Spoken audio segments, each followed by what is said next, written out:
Tabe, jumpa lagi dengan saya di Negara Bijaksana, channel yang membahas sebuah persoalan populer di Indonesia secara bijaksana dan dijamin dengan pemikiran terbaru. Setiap menjelang tahun ajaran baru, sekolah-sekolah kita selalu membuat kegiatan penerimaan calon siswa atau penerimaan siswa baru. Yang terjadi adalah setiap sekolah mencari murid atau calon murid. Ada syaratnya. Pada umumnya syaratnya adalah persaingan nilai. Nilai yang tertinggi itu yang diambil. Tapi ada kuotanya. Kalau misalnya satu kelas itu kuotanya 30 orang, kalau pelamarnya ada 50 orang, maka yang dibuang 20 orangnya. Bagaimana cara membuangnya? Maka setiap anak dirankingkan di daftar, lalu akan diambil yang urutan atau ranking ke 1 sampai 30. Yang 31 sampai 50-nya dibuang, 20 orangnya dibuang, tidak diterima lah. Jadi sekolah-sekolah kita itu mencari murid yang pintar, murid yang nilainya tinggi. Selain itu akan ada pertimbangan berupa kejuaraan, misalnya anak yang juara menyanyi, juara sepak bola, juara olahraga, juara kesenian, juara olimpiade, itu yang diambil untuk menjadi murid. Itu sudah terjadi umum di berbagai sekolah. Sekolah makin diimagekan sebagai sekolah bermutu, maka makin banyak pelamarnya atau pendaftarnya. Tapi sekarang ini masih mending, agak berkurang karena sistem zonasi. Meskipun zonasi, tapi kuota pasti diprioritaskan bagi yang membawa nilai tertinggi, punya prestasi tertinggi yang dipakai. Kalau di luar negeri atau di negara-negara maju, malah mereka mengambil yang tertinggi tapi berdasarkan ranking anak. Misalnya mereka hanya butuh orang yang dapat punya nilai 8,5 ke atas. Misalnya mereka membutuhkan 30 siswa. Yang mendapatkan nilai 8,5 ke atas ini hanya 10 orang, maka mereka tidak akan menerima yang 7,5, yang 6,5 untuk menggenapi jadi 30, tidak. Mereka tetap konsekuen, tetap bertahan dengan anak dengan nilai 85 ke atas. Jadi 10 orang yang memenuhi persyaratan, ya kelas itu dibuka 10 orang. Yang memenuhi persyaratan 85 ke atas itu adalah 5 orang, ya kelas itu dibuka untuk 5 orang. Tidak akan bertambah. Tapi kalau kita di Indonesia itu kan satu rombongan siswa itu kan satu kelas itu misalnya 30, maka rankingnya 1 sampai 30. Entah yang 30 itu ranking ke 20 sampai 30 itu nanti ada anak yang dapatnya 4, dapatnya 3, itu tidak masalah, yang penting pas 30 orang. Itu ya. Jadi nilainya itu range atau rentang nilai itu bisa rendah sekali. Sementara di negara-negara barat, negara Eropa, Amerika, Australia itu mereka tertib pada nilai. Hanya nilai 85 ke atas. Kalau 85 ke atas ada 50 anak, ya tetap yang ambil 50 anak itu. Kalau 85 ke atas ada 5 anak, ya yang diambil 5 anak itu. Kalau yang memenuhi persyaratan terlalu sedikit, ya kelas itu ditutup, tidak dibuka untuk tahun itu karena terlalu kecil, terlalu sedikit jumlah murid yang memenuhi persyaratan. Yang kita pertanyakan adalah sebenarnya pendidikan ini untuk apa? Kalau pendidikan untuk kecerdasan, mencerdaskan bangsa, maka syaratnya itu bukan anak sudah cerdas diambil. Yang diambil itu bukan anak cerdas. Harusnya yang diambil itu anaknya tidak cerdas atau belum cerdas. Harus dicerdaskan. Tapi kalau ambil anak sudah cerdas, lalu yang bodoh-bodoh ini dibuang, pertanyaannya, memangnya pendidikan ini untuk apa? Kalau pendidikan untuk cerdaskan orang, mencerdaskan kehidupan bangsa, maka yang diprioritaskan diambil adalah orang-orang bodoh. Jadi rankingnya harus dihitung dari bawah, bukan dari atas. Kita ambil contoh ya, rumah sakit. Tujuan pembangunan adalah menciptakan masyarakat yang sehat. Dibukalah rumah sakit. Orang yang datang ke rumah sakit itu bukan orang sehat, tapi orang sakit. Orang sehat di luar.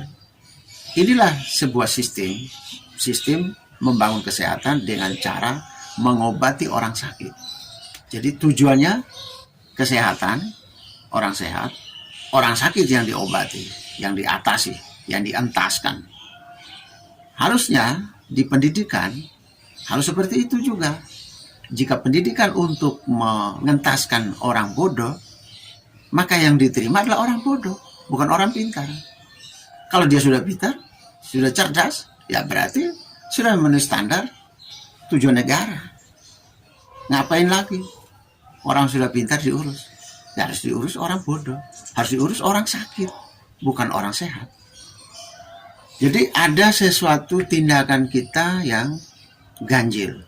Antara mulut kita, antara pesan konstitusi kita mengatakan pendidikan untuk menciptakan kecerdasan bangsa, atau tujuan negara adalah mencerdaskan kehidupan bangsa. Tapi dalam kenyataan, kita bukan menerima anak yang bodoh supaya dicerdaskan, tapi anak yang sudah pintar. Tidak konsisten antara apa yang kita lakukan dengan apa yang kita baca atau kita ucap atau kita cerna dari redaksi-redaksi konstitusi kita. Tidak konsekuen kita. Antara yang dibicarakan berbeda dengan yang dilaksanakan. The sign berbeda dengan the solen.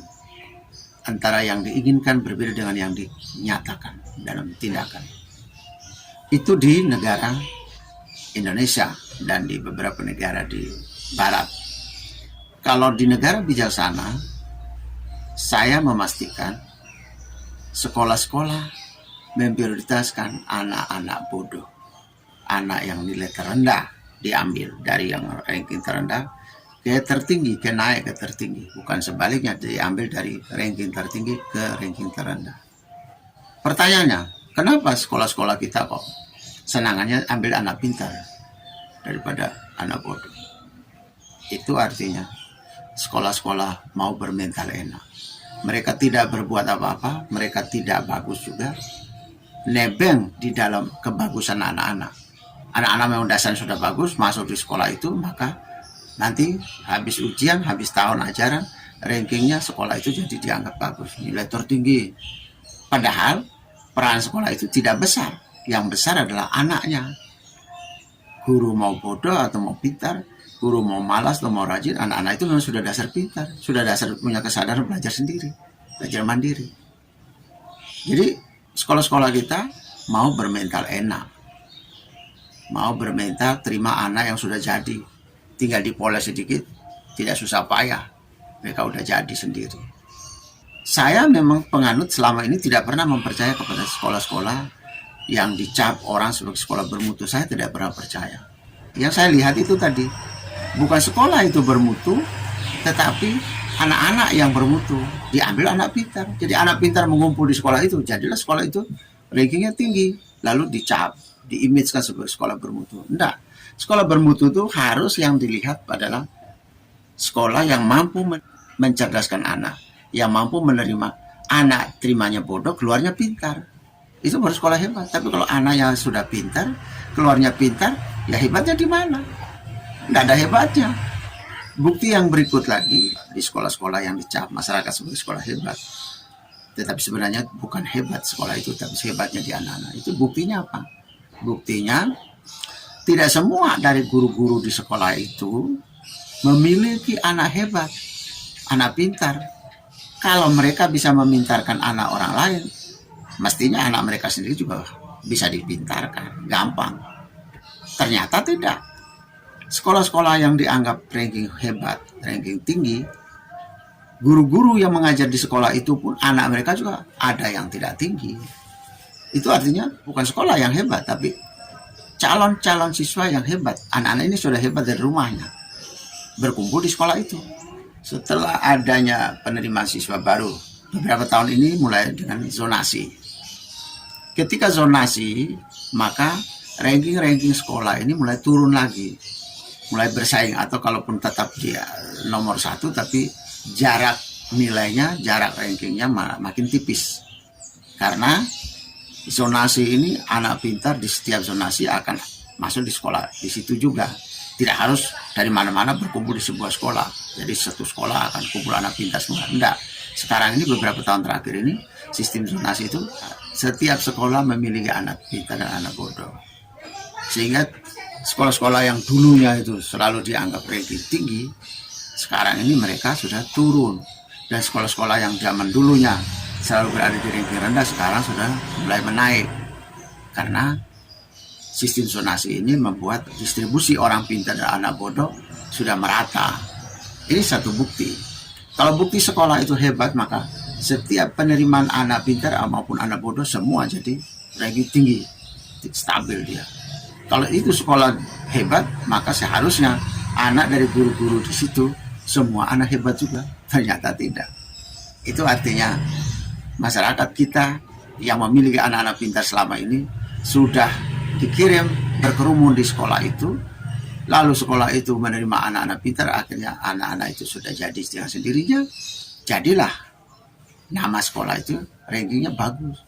Ini adalah satu kesalahan kita dalam membangun opini, dalam membangun kesimpulan. Logika kita yang salah, logika masyarakat kita yang salah. Makanya saya selama ini tidak pernah percaya kepada sekolah-sekolah yang dianggap ranking tinggi oleh masyarakat itu. Saya tidak pernah percaya. Bahkan anak saya pun tidak belajar di sekolah, otodidak, belajar sendiri di rumah, tidak melalui sekolah. Ketika dalam perlombaan ilmu pengetahuan, anak saya ikut, banyak juga anak-anak dari sekolah favorit itu kalah lagi. Saya mau membuktikan bahwa yang hebat itu anaknya, bukan sekolahnya. Buktinya ketika anak saya tidak sekolah pun, belajar sendiri di rumah, ketika dalam berbagai perlombaan di Indonesia pun, anak saya sering mengalahkan peserta-peserta dari sekolah-sekolah yang dianggap masyarakat hebat.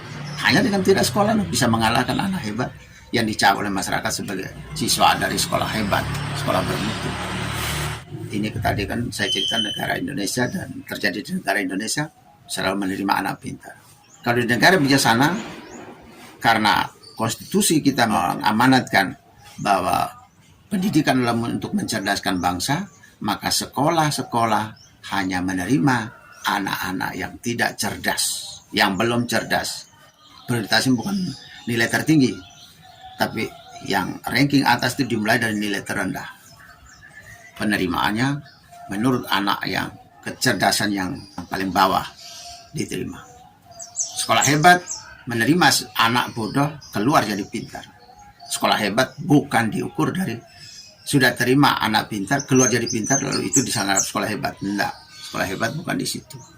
Ingat, di negara bijaksana, sekolah hebat adalah sekolah yang menerima anak bodoh keluar jadi pintar. Terima nilainya 0 atau nilainya 1 matematika, ketika keluar dia jadi 5, jadi 6, jadi 4. Berarti naik dari 0 menjadi 4. Bukan sekolah yang menerima anak matematika dapat 10, tadinya dari SD, setelah tamat SMP anak ini dapat nilai matematika 10 juga. Di mana hebatnya? Tidak ada penambahan. Jadi anak hebat, sekolah yang hebat dan tidak itu diukur dari angka penambahan.